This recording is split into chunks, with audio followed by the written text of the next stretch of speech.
Forget about Web 2, forget about Web 3, we have Web 4. Look, blockchain moves fast, technology moves fast, and if you actually pay attention, technology not only moves fast, but it's moving faster and faster as time goes on. And Web 2 was great, but Web 3 was revolutionary. So for example, with Web 2, you rented your items, you rented your assets. With Web 3, you own your items, you own your assets. I think that's the best and most simple way to describe the difference. So with Web 3, for example, you can actually own your NFT and you can own your asset in a game. That's basically the whole drift of things. But what if Web 4 was gonna come out, and what would that look like? What could be the benefits here? And yes, there is a project, there is a Web 4 project that we're going to be talking about later on in this video, so make sure you stay tuned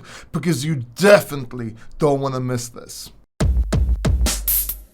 So in order to be able to understand Web 4 and fully grasp how important and how beneficial this can be to us, at least when it comes to investing, but also in other aspects, we need to talk about something I've been talking about on this channel for a while. And that is trend stacking. Now, if you watch this channel, you already know what this is, but real quick for viewers that may be new to this channel, trend stacking is when you have a certain product that is trending, you take another product that is trending, and you combine these two elements together. That's what Facebook did, that's what Instagram did, that's what crypto did with AI, or trying to do with AI. And trend stacking can be used as part of a projection to see what upcoming projects you can get into early in order to make massive amounts of profit. I mean, that's how we called DeFi Summer, that's how we called Meme Mania, that's how we called AI with crypto, that's how we made a lot of projections on this channel, or at least it was one of the factors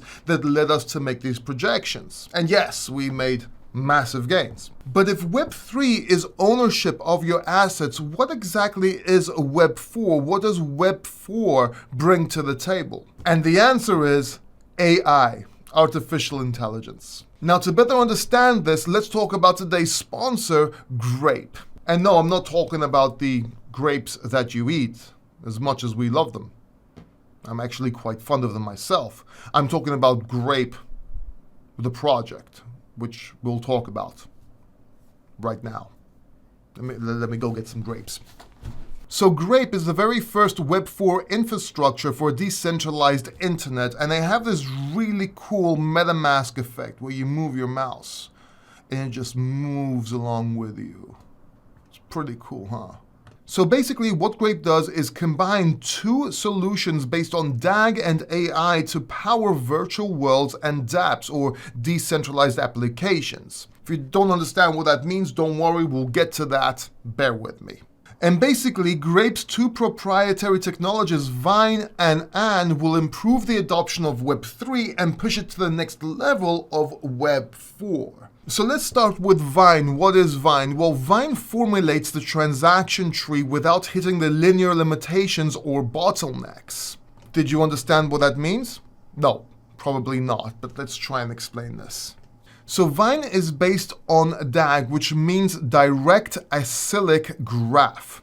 It's basically a mathematical-based technology that pretty much generates entries into a decentralized ledger, but also allowing for huge speeds, allegedly 700,000 transactions per second. That's faster than Ethereum, by the way. That is really, really fast. Now, An is an AI interface that improves interaction with each of Grape's services. So basically, at this point, you can understand they're trend stacking Web 3 with AI, therefore utilizing or making or creating Web 4, or at least that's what they aim to do. So basically you have Grape services, which is authentication, smart contracts, DCS, marketplaces, and the launchpad. But transitioning to Web 4, you can actually restore access via biometrics, that's like scanning your eyeball or something along those lines. Codeless launch of dApps, meaning taking dApps or decentralized applications to the next level. Distribution of data across nodes, we can talk about that a little bit later on. Matching of NFTs, and also autonomous short listings of projects. Pretty cool, huh?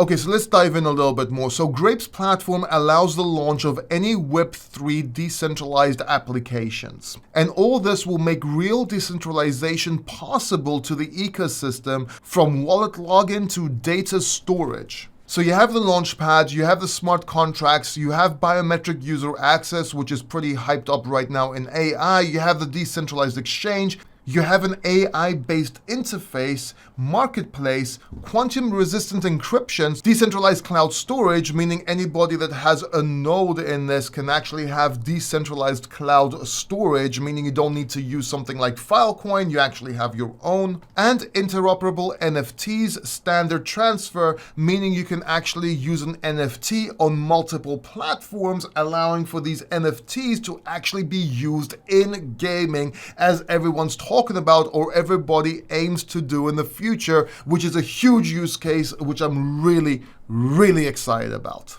So the primary goal of Grape is to create a fully decentralized infrastructure. And we've already explained how they aim to do this, or what they're going to utilize to be able to do this. But basically, Grape's core principles are based on 6 pillars. That would be security, storage, which we just talked about, flexibility, scalability, compatibility, and adoption. Now, if you need more explanation on this, if you just go to the site, I'll just link it down below, by the way, you can actually scroll down and check out these videos about Grape. There's Grape Explained. You can see why Grape needs sharding, and by the way, this is referring to the scalability issues that they're solving. You have Grape Explained, you have what is, and basically you have a whole bunch of videos that actually dive into Grape here. As for some frequently asked questions, you can actually look right here at the bottom of the website, and you can see all the important questions being answered that most people have here. For example, is Grape focused only on the gaming industry? Short answer is no, but you can read this right here. How has the project been implemented from a technical point of view? You can check that out. Why is Grape using DAG as a technology? It basically answers all your questions. As for who is behind Grape, who is behind this project, because that's extremely important, you can actually go down here to the team, and you can actually see who's behind this project, research them, see if these people are real or not. You can actually click the links. Oh, there is no links. Grape, what are you doing? You should put some links here. It also helps for search engine optimization and link backs. But basically what you can do, you can copy this name, for example, right here, Google it, and do some research, see if this is real, and of course verify it through Google as well. You gotta do your own research, you know this. We talk about this all the time when it comes to cryptocurrency, when it comes to sponsored videos, and generally so. I mean, all this is high risk. You gotta do your due diligence. Make sure you do it. You can also check out their roadmap. Here's that really cool MetaMask sort of effect here again. Maybe if they made this smaller, it would be more apparent. But basically what I'm excited for is in Q3 of this year, decentralized cloud storage. This is actually pretty great. And also at the mainnet launch, you have a fiat on-ramp and the interoperable NFTs, which I was talking about before. So basically you can check this all out, see if it's worth your time, see if it's something you want to deep dive into and something you would invest in. Talking about investing, let me show you something. If we go to Bitmart here, you can actually trade or buy Grape. There are other ways, of course, on Uniswap, for example. But as you can see, the price started here just before August, pumped up all the way to $164, which is actually a great climb in price, especially in this market. It's actually doing very well. Now, there's no technical analysis I can do here because there's no price history, but basically the chart looks okay. Let's see how this works out.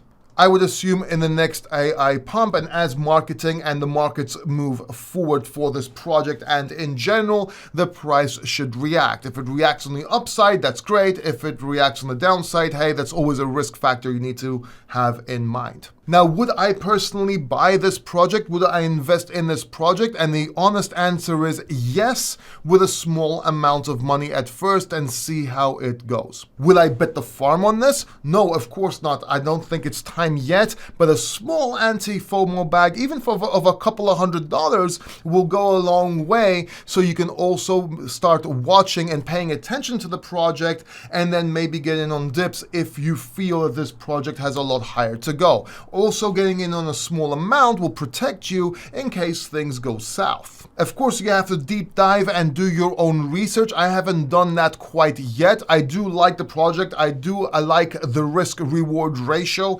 As somebody that gets and invests into cryptocurrency, I would get in, but we all need to do our own research and deep dive further if we're going to get in with higher amounts of capital. So there you have it. Check the links down below and make sure you check out this video right here next, or this video right here. Don't forget to subscribe, and I'll see you in the next video.